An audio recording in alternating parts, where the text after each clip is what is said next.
Zoti Xhani Bukikjo, të nderuar përfaqësues të institucioneve vendase e ndërkombëtare, trupi diplomatik, botës akademike dhe drejtësisë të pranishëm në këtë aktivitet.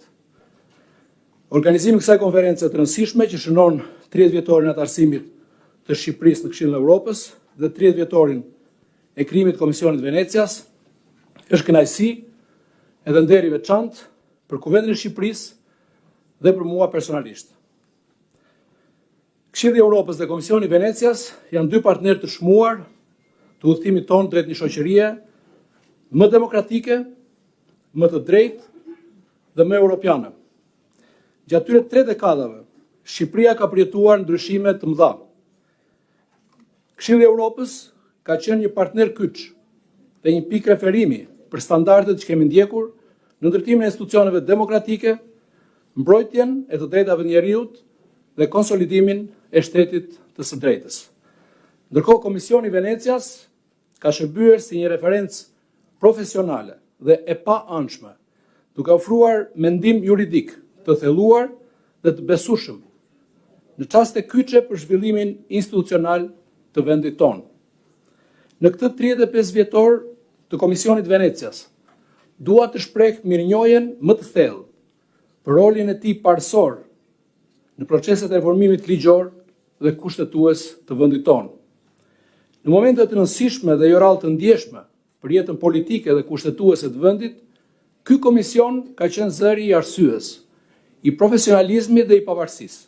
Ai ka ndihmuar në orientimin e vendimarrjes së institucioneve shqiptare drejt zgjidhjeve të qëndrueshme në përputhje me parimet e demokracisë dhe sundimit të ligjit.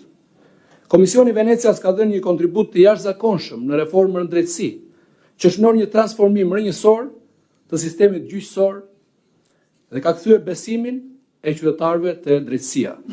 Reformën zgjedhore, me të cilën opinionet e tij kanë ndihmuar në përafrimin me standardet europiane dhe në zgjidhjen e çështjeve të debatueshme. Marrëdhënien ndërinstitucionale dhe situatat e ndërlikuara kushtetuese apo politike, ku opinionit e Komisionit kanë ruajtur balancat dhe legitimitetin demokratik. Dua të theksoj se Komisioni Venecias gëzon një reputacion të lartë në Shqipëri, jo vetëm nga institucionet shtetërore, por dhe bota akademike, shoqëria civile, media dhe qytetarët.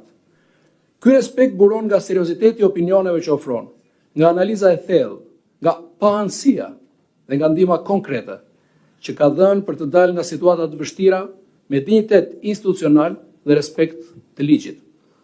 Kuvendi i Shqipërisë, si institucioni që mbar përgjegjësinë e ligjbërjes, ka pasur ndër vite një bashkëpunim të frytshëm, shumë të frytshëm dhe konstruktiv me Komisionin e Venecias. Ky bashkëpunim ka ndihmuar në hartimin dhe përmirësimin e legjislacionit kushtetues e mëgjer, përforcimin e kontrollit demokratik dhe balancave të pushteteve, zgjidhjen e tensioneve institucionale dhe momenteve të ndërlikuara politike. Sot dua të ndaj me ju një zhvillim të rëndësishëm. Kuvendi i Shqipërisë ka ngritur tashmë një komision të posaçëm për reformën zgjedhore. Ky është një proces që kërkon seriozitet dhe gjithëpërfshirje. Në këtë kuadër, në përputhje me traditën e mirë të bashkëpunimit, ne do të mbajmë parasysh dhe konsultojmë dhe opinionet e Komisionit Venecias për propozimet që do të dalin nga ky komision. Ne besojmë se vetëm nëpërmjet një procesi të hapur, të mbështetur në standarde dhe ekspertizë të pavarur, mund të arrihet një reformë që forcon besimin publik në zgjedhje dhe demokraci. Gjithashtu dua të ndalem dhe të shpreh falënderime të veçanta për gjithë anëtarët aktual dhe të mëparshëm të Kuvendit të Shqipërisë që kanë përfaqësuar vendin tonë në Asamblenë Parlamentare të Këshillit të Evropës. Ata kanë dhënë një kontribut të çmuar në përfaqësimin e Shqipërisë dhe në përforcimin e marrëdhënieve me institucionet europiane, duke u bërë dhe përcjellës të standardeve më të mira të Këshillit të Evropës dhe rekomandimeve të Komisionit të Venecias, për shumë çështje mbi demokracinë, sundimin e ligjit dhe drejtat e njerëzit. Fal këtij angazhimi u bë mundur sot edhe mbajtja e kësaj konference.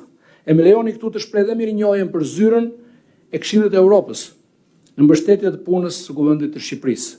Një nga arritjet që sot nënvizojmë me krenari është fakti se Shqipëria sot ndodhet në fazën e post-monitorimit nga Asambleja Parlamentare e Këshillit të Evropës. Vendim ky i marrë në vitin 2024 pas më shumë se 20 vite nga antarësimi ynë në këtë këshill. Ky status është një njohje e progresit të arritur në forcimin e institucioneve demokratike, të drejtat njeriut dhe shtetit së drejtës. Por për te simbolikës, ky progres ka rëndësi të drejt për drejt konkrete për të ardhmen europiane të Shqipërisë. Ai ndihmon vendin tonë në rrugën drejt antarësimit në Bashkimin Evropian, ku sundimi i ligjit dhe mbrojtja e drejtave themelore janë kërkesa themelore. Ai kontribon në ndërtimin e një shoqërie më të drejtë ku ligji është i barabartë për të gjithë, ku institucionet funksionojnë me transparencë dhe ku të drejtat dhe liritë e qytetarëve mbrohen në mënyrë efektive dhe të pakushtëzuar. Të nderuar pjesëmarrës, kjo konferencë është një mundësi e vlefshme për të reflektuar mbi rrugën që kemi ndjekur, mbi sfidat që kemi përballur dhe mbi atë që mund të bëjmë më mirë.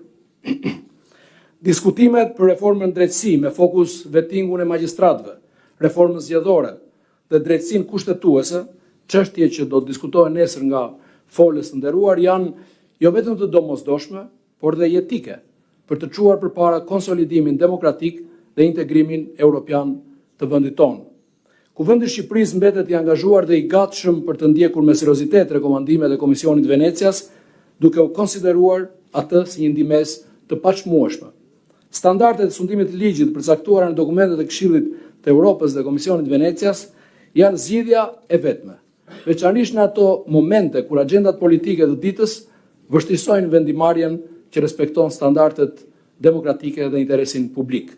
Ne jemi të vetëdijshëm për rrugën e vështirë të konsolidimit të demokracisë, sidomos në kohën e sotme të tronditjes së themeleve të rendit botror të bazuar në rregulla. Shqipëria ka vetëm një rrugë dhe një destinacion. Ajo do t'i përkas përgjithmonë botës së lirë dhe demokratike, ku respektohen të drejtat e njeriut dhe sundon ligji. Në përmbyllje më lejoni të uroj sukses e punimet të kësaj konferencës dhe t'ju shpreh mirëseardhjen më të ngrohtë në Tiranën e ngrohtë dhe me diell. Faleminderit.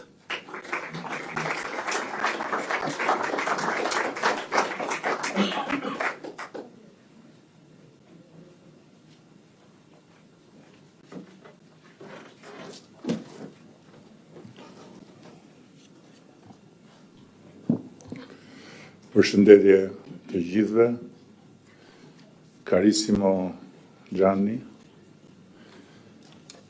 anche se il tempo non mi dà tutta la possibilità di esprimere tutto quello che vorrei oggi, perché tra poco devo partire per una conferenza internazionale, non potevo non esserci per onorare il grande partenariato dell'Albania con la Commissione di Venezia, ma soprattutto onorare la tua figura. Nel nostro immaginario Venezia è legata a due cose, all'acqua e a Gianni Buchicchio.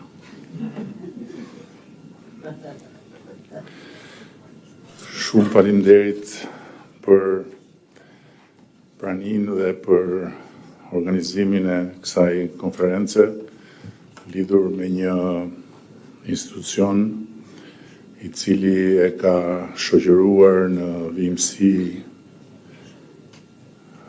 përpjekjen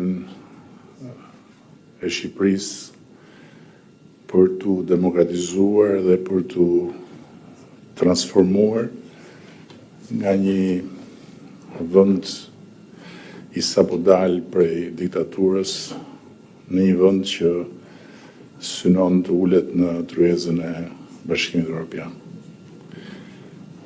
Dhe simbolikisht mund thuhet se Komisioni i Venecias dhe demokracia shqiptare janë shok materniteti. Kanë lindur në të njëjtën kohë në vitin 1990. Komisioni i Venecias si një fëmijë i Europës së ribashkuar në vlerat e lirisë dhe me dëshirën për t'u njësuar në parimet e demokracisë dhe demokracia shqiptare si një ëndër e shumë ndruar që më në fund pa të hapur shtegun e saj. Dhe historia e zhvillimit demokratik në Shqipëri është ngushtisht e lidhur me historinë e rritjes dhe të forcimit të influencës së Komisionit Venecias mbi procese që në vende si Shqipëria kanë pasur në vazhdimsi nevojën e ndihmës, nevojën e një mbështetje mençurie dhe nevojën e një asistenti, po themi se nuk është një gjykatës, por një asistenti bujar dhe të panshëm të çdo vendi në kërkim të standardeve më të mira. Sot Komisioni i Venecias, ndër të tjera, ka në bilancin e vet edhe kontributin e pachmuar për kushtetutën e parë të shtetit demokratik shqiptar, asaj të vitit 1998. Dhe po ashtu, Komisioni i Venecias ka në bilancin e vet edhe një sër ndërhyrjesh shumë të rëndësishme në procese ku mendimi, opinioni i Komisionit ka luajtur një rol vendimtar për kajën e procesit. Por pa diskutim që Komisioni i Venecias ka në bilancin e vet dy kontribute kyçe për historinë e re ende, por gjithsesi histori e zhvillimeve demokratike në Shqipëri. Kontributet për kodin zgjedhor, të cilat kanë mbështetur thelbësisht përmirësimin e këtij kodi dhe kanë forcuar garancinë e standardeve demokratike, dhe nga ana tjetër kontributin historik për reformën më të thellë dhe më të vështirë që ka bërë Shqipëria, reformën në drejtësi, ku Komisioni ka qenë një bashkëpunëtar i pandar, një udhërfyes si gjithmonë i matur, dhe një autoritet që na ka ndihmuar të ruajmë gjatë gjithë kohës busullën dhe të orientohemi gjatë gjithë kohës në drejtimin e duhur. Pa Komisionin e Venecias dhe kontributin e tij do të kishte qenë e pamundur që Shqipëria të ndërmerte procesin e vettingut, një proces kyç për reformën në drejtësi, një proces që e them me plot gojën sot se nuk është kryer me të njëjtën thellësi në asnjë vend që ngjashëm është përpjekur ta kryejë atë proces, dhe një proces që deri në momentin e opinionit të Komisionit Venecias kishte edhe jo pak kundërshti edhe në rrethet profesionale ndërkombëtare. Por Komisioni i Venecias ndër të tjera ka fituar edhe fuqinë për të imponuar në të gjitha instancat dhe për të respektuar nga të gjitha instancat. Dhe unë jam dëshmitar i faktit që opinionet e Venecias janë opinione të cilat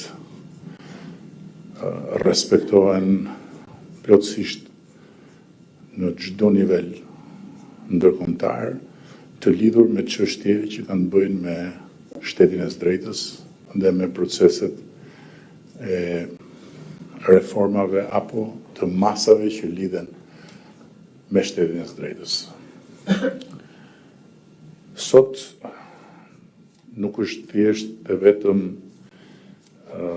35 vjetori i Komisionit të Venecias që ne celebrojmë këtu në Shqipëri, por është edhe një përvjetor tjetër që ka një përkim sa të rastishëm aq edhe kuptim plot me përvjetorin e 35 Komisionit të Venecias, që është 30 vjetori i anëtarësimit të Shqipërisë në Këshillin e Europës. Dhe janë dy përvjetorë që në sensin e shtetit të drejtës kanë një vend në historinë tonë. Kanë një vend në të gjithë mënyrën se si ka rrjedhur kjo periudhë. Dhe do të mjaftonte që për një moment vetëm ne të abstragonim dhe ta hiqnim Komisionin e Venecias bashku me Këshillin e Europës nga panorama e zhvillimeve të këtyre 35 viteve, duke u përpjekur të shohim se si do të kishin marrë gjërat në rast se opinionet e Komisionit Venecias nuk do ishin qenë të pranishme në këto 35 vite dhe në rast se Shqipëria nuk do të ishte antare e Këshillit të Europës, për të kuptuar thellësinë e rëndësisë së këtyre dy përvjetorëve për ecurinë demokratike të Shqipërisë. Unë nuk dua të zgjatëm tutje, këtu ka shumë njerëz që me cilët i lidh profesioni, i lidhin studimet, i lidh interesi për kompleksitetin e temave që kanë të bëjnë me shtetin e së drejtës, që me plot drejt kanë nevojë të kenë hapësirën dhe kohën e tyre për të diskutuar, por duhet ta mbyll duke thënë se Komisioni i Venecias është një partner i pazëvendësueshëm. Dhe sa i pazëvendësueshëm aq edhe i pabujshëm, i heshtur madje i Shqipërisë, që do të vazhdoj me patjetër të jetë një pikë referimi për ne, për të kuptuar sa më mirë se çfarë duhet të bëjmë më mirë në të gjitha momentet kur do të kemi dilemat e pandashme nga proceset e reformave dhe të ndryshimeve. Dhe fjalinë e fundit e kam të lidhur me të parën, duke kërkuar mirëkuptimin e të gjithë të pranishmëve të tjerë që kanë ardhur në emër të komisionit apo nga jashtë Tiranës këtu, për faktin që e kam të pamundur të mos e mbyll me një falënderim shumë posaçëm për Xhani Bukikjo, për të gjithë durimin e jashtëzakonshëm që ka pasur, durim që merr një tipar heroik, po të mendosh se Xhani vetë është italian, dhe që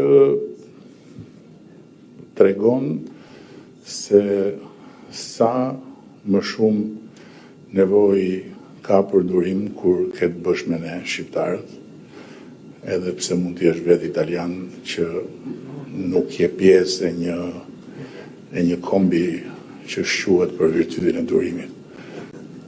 Dhe për gjitha të durim, Xhani, dhe për gjitha përpjekjet e tua për të lundruar në dallgët e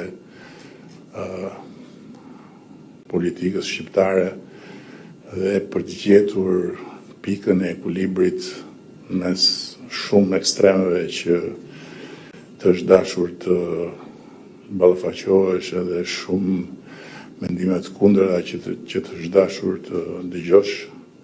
Unë jam thellësisht mirënjohës dhe nuk ka pikë dyshimi që nëse Shqipëria nuk do të dedikojë një monument, dhe më mirë mos ta dedikojë, se ne me monumentet kemi gjithmonë një raport jo shumë afatgjatë, ti meriton një monument në të gjithë kujtesën e të gjithë atyre që punuan në gjithë të vite me Komisionin e Venecias. Shumë faleminderit.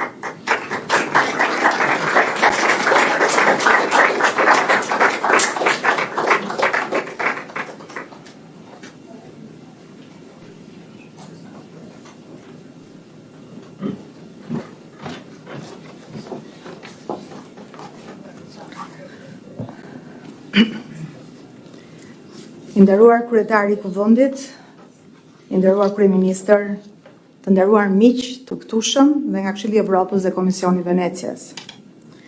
Duke përgëzuar Kuvendin e Shqipërisë për organizimin e kësaj konference, do doja ta filloja fjalën time duke thënë se një gjykatë kushtetuese që nuk guxon është thjesht dekor institucional. Ky është mësimi i 30 viteve të partneritetit tonë me institucionet europiane. Të drejtat e njerëzit nuk janë një ideologji apo një sistem mendimesh abstrakte. Ato janë pjesë e pandare e qenies sonë, të cilat marrin kuptim vetëm kur përkthehen në veprime konkrete dhe zbatohen nga gjitha institucionet shtetërore.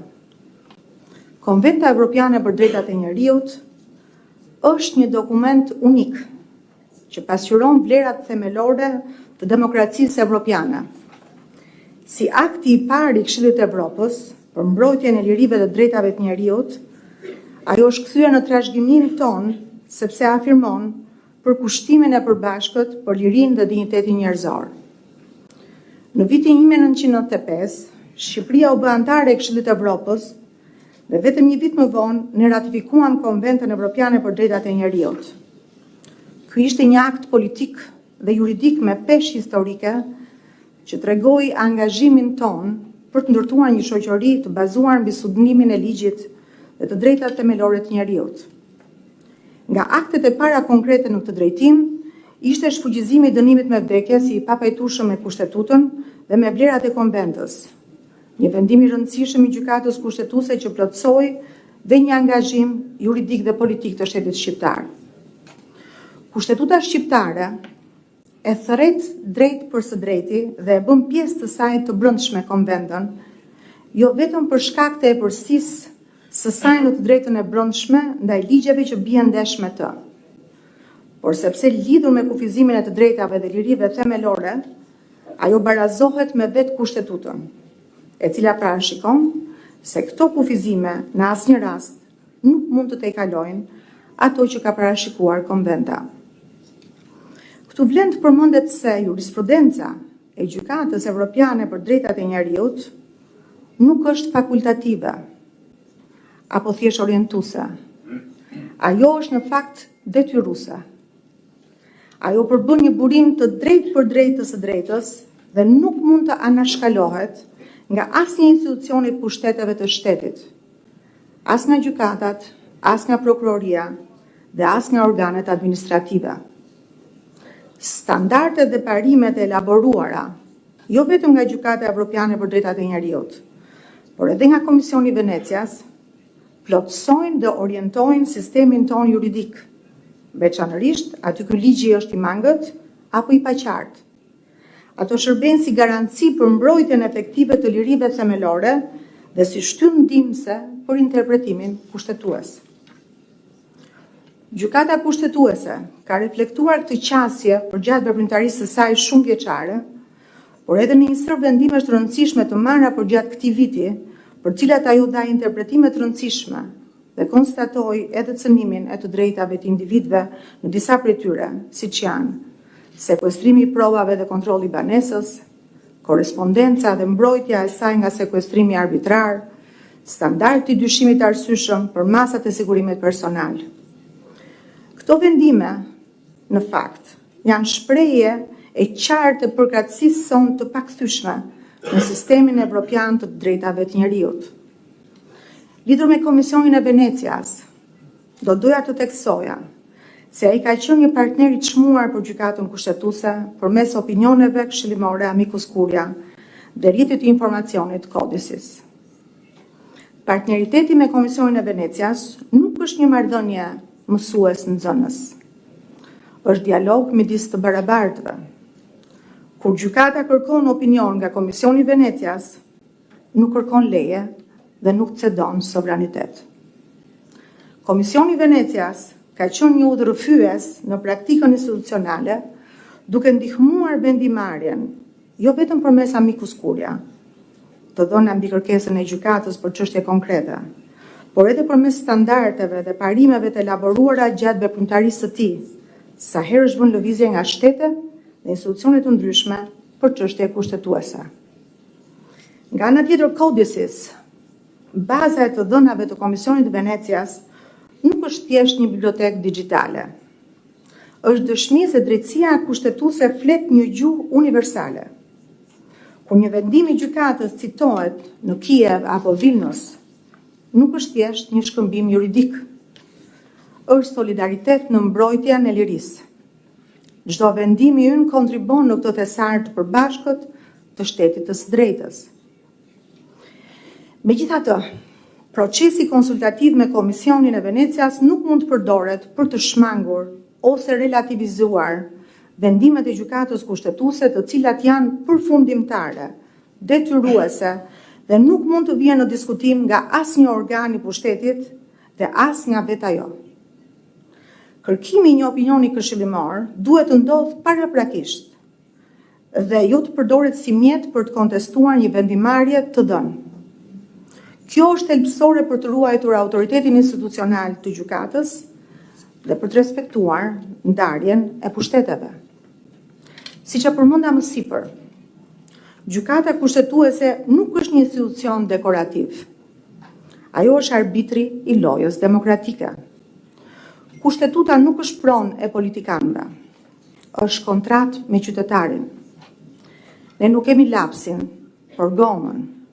Nuk shkruajmë ligje, por fshim ato që bien ndesh me kushtetutën. Kjo vetë përmbajtje është forcë dhe jo dobësi. Do doja që në mbyllje të fjalës time të përçoja edhe mesazhin se vetëm demokracia nuk mjafton. Sundimi i shumicës dhe kur është i ligjshëm mund të çojë në ligje që kufizojnë ose shkelin të drejtat themelore. Prandaj është e domosdoshme që demokracia të jetë kushtetuese, me kufi për pushtetet, respekt të sundimit të ligjit dhe një pushtet gjyqësor të pavarur. Vetëm kështu demokracia nuk është vetëm një mekanizëm qeverisës, por një kulturë lirie, përgjegjshmërie dhe llogaridhënie. Drejtësia duhet të jetë jo vetëm e drejtë, por mbi të gjitha kushtetuese. Drejtësia që nuk respekton parimet themelore të kushtetutës, rrezikon të bëhet një mjet pushteti në vend që të jetë një mjet mbrojtjeje dhe ligjshmërie. Të drejta dhe lirit themelore nuk mbrohen sepse njihen nga shteti.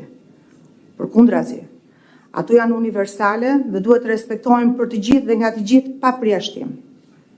Dhe për ta mbyllur, në citim të Victor Hugo do të thoja, nuk ka asgjë më të fuqishme se një ide të cilës i ka ardhur koha. Koha e drejtësisë kushtetuese shqiptare si partnere e plotë evropiane ka ardhur. Ju faleminderit për vëmendjen dhe uroj punime të mbara kësaj konference.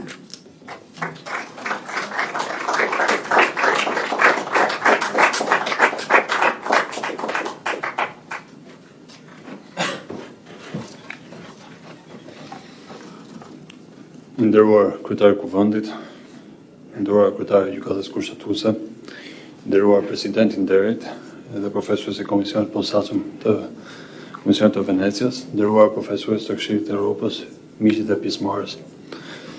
3 dekada partneritet midis Shqipërisë, Këshillit të Evropës dhe Komisionit të Venecias shënjojnë një moment të veçantë që jo vetëm na jep mundësinë të evokojmë bashkëpunimin tonë të shkëlqyer, por edhe të reflektojmë mundësitë e mëtejshme për angazhimin tonë të përbashkët dhe sfidave dhe prioritetet të së ardhmes.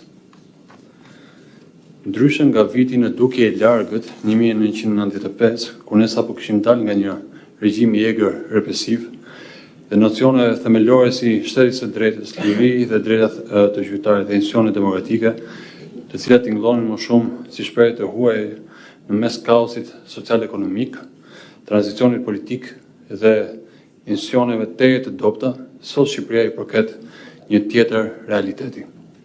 Përparimi i Shqipërisë në negociatat me Bashkimin Evropian është një rast i pranuar suksesi, për nga ritmi i paprecedent dhe përmbushja e reformave rrënjësore dhe angazhime të ndërmarrë në kuadër të parafrimit. Vitin e ardhshëm shënjojmë plot 10 vite nga fillimi i reformës në drejtësi, të cilat shumë vende e kanë konsideruar si një nga më të thellat në rajon. Sot kemi një sistem drejtësie që po ngrihet mbi themele të forta të pavarësisë dhe integritetit, me gjykata dhe prokurit të posaçme, produkti i kësaj reforme, që për herë të parë në historinë e shtetit shqiptar kanë patur mundësinë reale të hetojnë, ndjekin penalisht dhe dënojnë njerëz me pushtet. Besimi në thirrje, besimi në rritje i qytetarëve tek këto institucione është treguesi më i fortë i vlerësimit që kemi bërë gjën e duhur dhe do të vijojmë ta mbështesim reformën në drejtësi duke synuar konsolidimin e mëtejshëm të gjithë hallkave të kolanës së drejtësisë në funksion të garantimit të plot të barazisë para ligjit dhe respektimit të lirive dhe drejtave të qytetarëve. Rivlerësimi i gjyqtarëve dhe prokurorëve ka arritur standardet e llogaritjes dhe integritetin në sistemin e drejtësisë. E përtej rezultateve inkurajuese të reformës në drejtësi, jemi vetëdijshëm se përmbushja plotësisht e vizionit dhe programit qeverisë Shqipëria 2030 shtetit së drejtës në funksion të garantimit të drejtave dhe lirive themelore shkon përtej parime themelore të pavarësisë pushtetit dhe kontrollit kushtetues. Filozofia dhe mendimi politik e juridik i Montesquieu dhe Hamilton do të ishin pa plota në kontekstin e demokracive bashkëkohore nëse do të fokusoheshin vetëm te këto dy parime themelore, duke përjashtuar apo zbehur rëndësinë e përqafimit me vërtetësi të teorisë institucionale moderne dhe thirrjes së James Madison për një ndarje jo vetëm formale, por bashkëveprim dinamik mes pushteteve me mekanizma kontrolli reciprok. Një raport i shëndetshëm mes parlamentit, qeverisë dhe gjyqësorit është pikërisht ekuilibri që ruhet përmes transparencës, përgjegjshmërisë dhe panshmërisë. Së fundmi, mendje të ndritura të teorive bashkëkohore të demokracisë kushtetuese, si Habermas, John Rawls apo Ronald Dworkin, me të drejtë për kuvizionin gjykatat jo thjesht si zbatuese të ligjit, por interpretuese të vlerave kushtetuese. Vetëm përmes zbatimit besnik të parimit checks and balances, gjykatat mund të shërbejnë si balancues moral dhe juridik, me qëllimin përfundimtar mbrojtjen e të drejtave dhe lirive themelore. Si ministër i drejtësisë nuk mund të lë pa përmendur dy dhëna as pak të rehatshme që kam hasur në raportet informuese me shkrim që në krye të marrjes së kësaj detyre. Këto dy dhëna lidhen si me sistemin penitenciar në Shqipëri, ashtu dhe me atë gjyqësor. Së pari, nga 4.576 shtetës të cilët gjenden sot në bugjet e vendit, rreth 60% e tyre janë ende në pritje të një vendimi gjyqësor. Qëndrimi në paraburgim, për një kohë më të gjatë se koha e disponuar me vendim përfundimtar gjykate, për shumë prej tyre shndrohet në padrejtësinë më të madhe për ta dhe familjarët e tyre. Së dyti, teksa ne përballemi me sfidat e plotësimit të vakancave të krijuara nga zbatimi i vetingut në Shqipëri, një madh sigurisht mos e nevojshme, apo rritja në vijim e backlogut apo çështjeve të mbarta nga viti në vit, donse ligji sanksionon ndërmërsimin si veprimtari jashtëgjyqësore për zgjidhjen e mosmarrëveshjeve, veçanërisht në çështje civile, familjare, të punës apo dhe në rastet ku përfshihen interesat të miturve apo marrëdhëniet bashkëtorë. Vitin e shkuar në shkallë republike, vetëm një gjykat udhëzoi qytetarët për zgjidhjen e mosmarrëveshjeve jashtë procesit gjyqësor. Dhe këto 25 raste nga 1500 të tilla të ardhura vullnetarisht apo përmes shërbimit të ndihmës juridike të ofruar nga Ministria e Drejtësisë nuk arrin dot as 2% të totalit të çështjeve të zgjidhura përmes mekanizmit të ndërmjetësimit, i cili në fakt ka rezultuar shumë i suksesshëm në shkallën 85-90%. Kjo sa për ta ilustruar, pa folur më pas për potencialin jashtëzakonshëm, por shumë pak ose as pak të eksploruar të arbitrajit, pajtimit, negocimit apo metodave hibride dhe përdorimit të teknologjisë, siç ndodh edhe në vende tjera me një demokraci të konsoliduar, për zgjidhjen e një sër kategori marrëveshjeve. Kjo duke hequr kostot, kohën, të zgjatjet e proceseve dhe patjetër dhe frustrimin dhe padrejtësitë që bëhen dhe që ndikojnë në besimin e qytetarëve të institucionet e drejtësisë. Jemi të vetëdijshëm se shteti së drejtës nuk është një stacion kumbëri, por një udhëtim i pandashëm që kërkon përkushtim të përhershëm. Prandaj sfida jonë është ta konsolidojmë atë reformën drejtësi, të sigurojmë funksionimin efikas dhe të institucioneve të reja, të rrisim transparencën, të forcojmë integritetin e trupës të magjistratëve, si dhe të administratës të sistemit gjyqësor, duke mos u lëkundur nga objektivi ynë ambicioz, që është në fund të fundit dhënia një drejtësie sociale për të gjithë, pa përjashtim. Shqipëria vijon të përputhë kornizën e saj kushtetuese dhe ligjore me rekomandimet e Komisionit të Venecias, duke u fokusuar në forcimin e pavarësisë, efikasitetit dhe integritetit të sistemit gjyqësor. Ky është një proces që nuk ndalet me ngritjen e institucioneve të reja, por që kërkon punë të vazhdueshme për siguruar funksionimin e tyre të plotë dhe të qëndrueshëm. Sigurimi i pavarësisë reale të institucioneve të drejtësisë dhe organeve të pavarura të mbikëqyrjes mbetet objektiv qendror i reformës. Aktualisht, Shqipëria po rishikon qasjen e saj mbi mekanizmat e mbikëqyrjes parlamentare ndaj institucioneve të pavarura, me qëllim që të garantohet një model i balancuar që forcon njëkohësisht autonominë institucionale dhe përgjegjësinë në përputhje të plotë me parimet kushtetuese dhe standardet evropiane. Shumë faleminderit.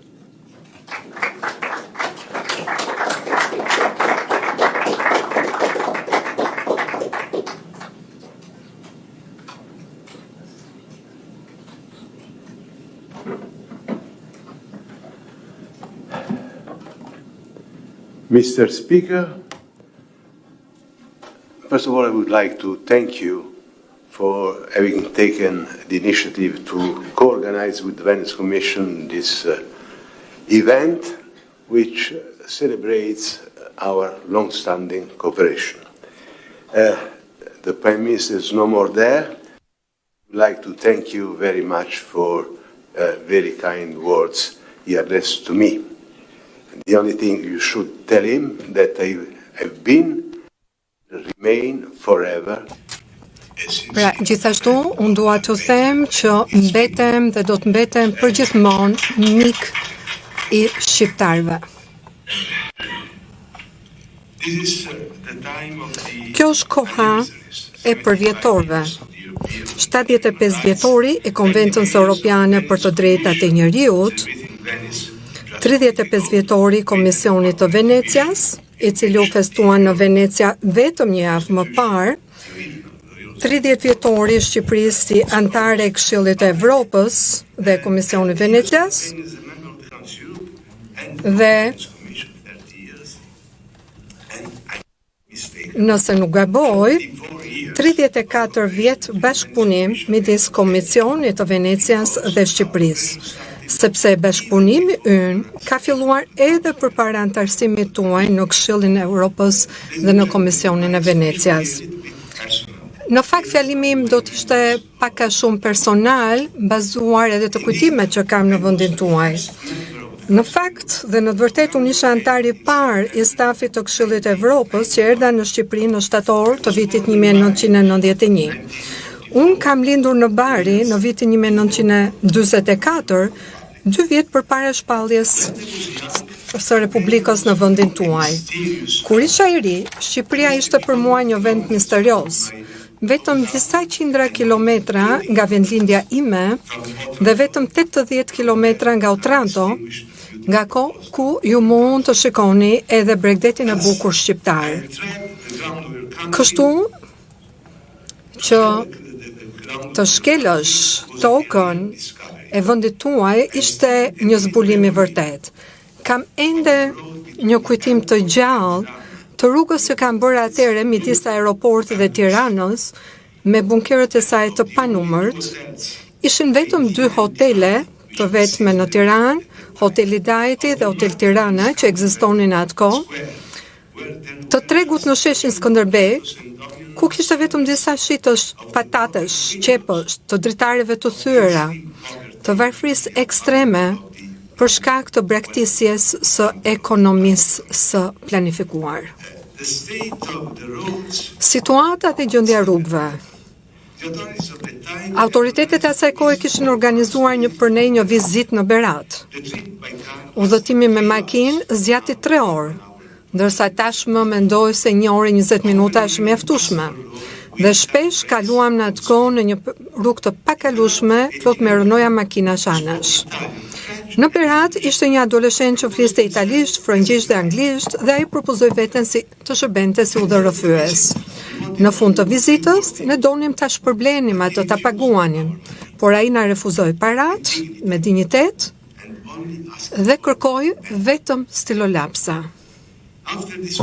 Pas kësaj vizite të parë, unë u ktheva pothuajse çdo vit në Shqipëri dhe mund të vëzhgoja dhe të shija për parimin e jashtëzakonshëm që keni arritur përgjatë viteve. Mund të thuhet shumë për këto më shumë se 3 dekada bashkëpunimi. Shqipëria është në fakt një nga klientët tanë më të mirë të Komisionit të Venecias. Unë mendoj se nuk ka pasur asnjë vit pa bashkëpunim. Përveç opinioneve, ky bashkëpunim përfshiu një sër ngjarjesh dhe aktivitetesh, si konferenca dhe seminare të nivelit të lartë, si ajo që po organizon këto ditë. Më lejoni të filloj me disa kujtime të viteve të para të Komisionit përpara se të vijë te sfidat e paraqitura. Bashkëpunimi i Komisionit të Venecias me Shqipërinë zakonisht përfshin aspekte të ndryshme të së drejtës kushtetuese, ashtu si shtrejtohet nga Komisioni i Venecias, dhe këto janë drejtësia e zakonshme, drejtësia kushtetuese e të tjera, drejtësia ligjëzor e të tjera. Dhe këto janë ato tema të cilat do të trajtohen gjatë kësaj konference, e cila është një ngjarje dhe një aktivitet gjithëpërfshirës për të drejtën kushtetuese. Komisioni i Venecias filloi punën me Kuvendin e Shqipërisë dhe kryetarin e tij, Kasriot Islami, në vjeshtën e vitit 91, për një projekt të parë të kushtetutës. Ky ishte një nga ato proceset kushtetuese në të cilin Komisioni i Venecias ishte shumë i përfshirë. Ishte një nga më të gjatat dhe më duhet them se u trajtua tërësisht. Projekti i parë i kushtetutës u refuzua në një referendum në nëntor të 1994-s, duke bërë të nevojshme që puna të kthehej përsëri në rrugën e duhur. Më kujtohen mirë diskutimet e pafundme me Arben Imami dhe ishim shumë krenar që kishte qenë edhe aktor shumë i njohur, dhe zotin Sabri Godo, si edhe krenar Loloçi, një mik shumë i mirë imi, dhe Kristaj Shtraja. Kjo çoi në opinionin e parë të Komisionit të Venecias për Shqipërinë në 1995 mbi ligjin për organizimin e gjyqësorit dhe është kapitulli 6 i projekt kushtetutës. Komisioni i Venecias gjithashtu u përfshi edhe në fillim të viteve 90 në një program specifik bashkëpunimi task force në Shqipërinë. Antarët e stafit të Këshillit të Evropës qëndruan në Shqipëri për të ofruar ndihmë të vazhdueshme për autoritetet shqiptare. Ishte sfiduese, jo vetëm në thelbin, në përmbajtjen e vet, por edhe në aspektin logjistik, pasi ekzistonte një botë e madhe ndryshimes midis akomodimit dhe transportit asaj kohe dhe të asaj të sotme. Dhe përfundimisht, dhe pavarësisht të gjitha vështirësive, në veçanti kolapsi i sistemit bankar për shkak të skemave piramidale në vitin 97, bashkëpunimi midis Komisionit Venecias dhe autoriteteve shqiptare çoi në miratimin e kushtetutës në fund të vitit 98. Një kushtetutë e cila është ende në fuqi pa ndryshime themelore. Pra, puna jon rezultoi të ishte e frytshme dhe çoi në miratimin e një ligji themelor të qëndrueshëm. Sipas përkufizimit, ligji themelor qëndron në bazë të shtetit dhe nëse bazat janë të paqëndrueshme, E gjithë ndërtesa është gjithashtu e paqëndrueshme. Unë e vë tekstin tek stabiliteti i ligjit sepse është një element qendror i parimit të sigurisë juridike, një nga elementët thelbësor të sundimit të ligjit. Kjo është veçanërisht e vërtetë në një nga 3 fushat që trajtohen edhe në këtë konferencë: zgjedhjet ose më saktë ligji zgjedhor. Ligji zgjedhor, kodi elektoral, ka qenë objekt i bashkëpunimit midis Komisionit të Venecias dhe Shqipërisë për më shumë se sa 3 dekada. Është bërë vendimtar veçanërisht në krizën e vitit 97. Diskutimi mbi sistemin zgjedhor ishte çelësi dhe shumë kryesore për të dalë nga kriza. Në vitet e ardhshme, ne zhvilluam diskutime me palët e ndryshme për të gjetur një zgjidhje të përhershme. Dhe që atëre ne ndërhyem dhe dham mendime për një numër reforme zgjedhore, dhe do të thoja për shumë të tilla. Ne nuk duhet të harrojmë se ashtu si për kushtetutën, këtu kemi të bëjmë me rregullat e lojës. Dhe rregullat e lojës nuk duhet të ndryshohen në bazë të interesave të lojtarëve apo të disa prej tyre. Nëse parashikohen ndryshime, ato duhet të përqendrohen në zbatimin e rekomandimeve të dhëna nga organizatat ndërkombëtare. Dhe këtu do doja të përmendja ato që edhe kryetari tha në lidhje me komisionin e ri ndërparlamentar, që do të shqyrtoj këtë çështje, këtë temë në bashkëpunim me Komisionin e Venecias dhe ne jemi në dispozicionin tuaj. Tema e dytë dhe tema e tretë janë drejtësia e zakonshme dhe drejtësia kushtetuese. Ashtu si për të kodin zgjedhor, ne kemi filluar të punojmë në këto fusha, të cilat janë thelbësore për konstitucionalizmin dhe shtetin e së drejtës, edhe para se të miratojë kushtetuta. Komisioni i Venecias miratoi opinionet e tij të para në këtë fushë edhe më parë se sa për zgjedhjet. Ato datojnë që në 1 vjeçarin e fundit. Siç u tha tashmë, ne kishim adresuar në vitin 95 projekt ndryshimet në kushtetutë në lidhje me organizimin gjyqësor. Dhe pastaj vazhduam me legjislacionin për Këshillin e Drejtësisë, për gjykatën e lartë dhe në të njëjtin vit në 99-ën për gjykatën kushtetuese.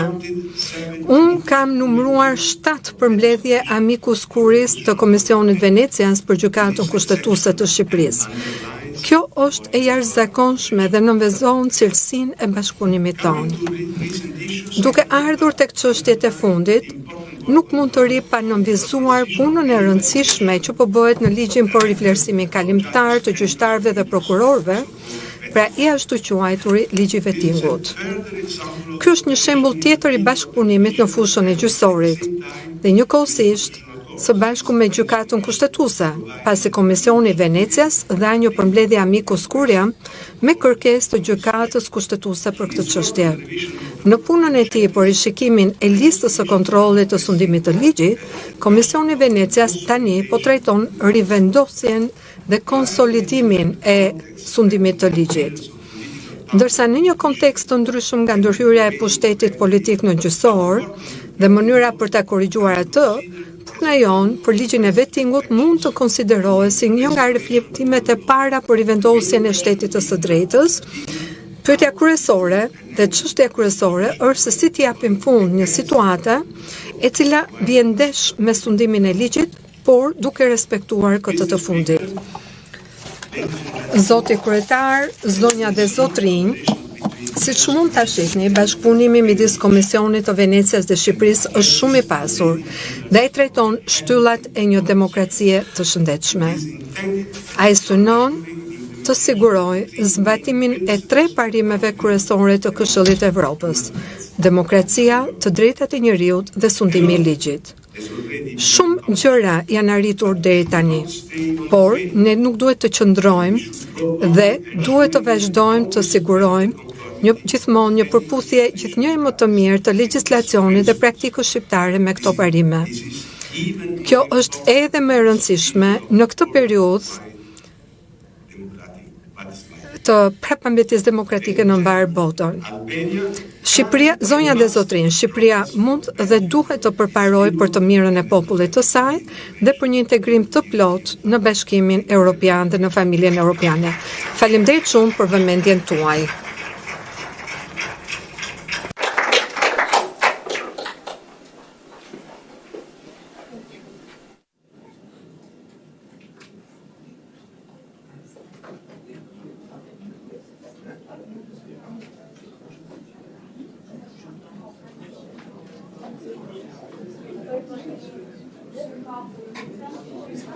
Yes.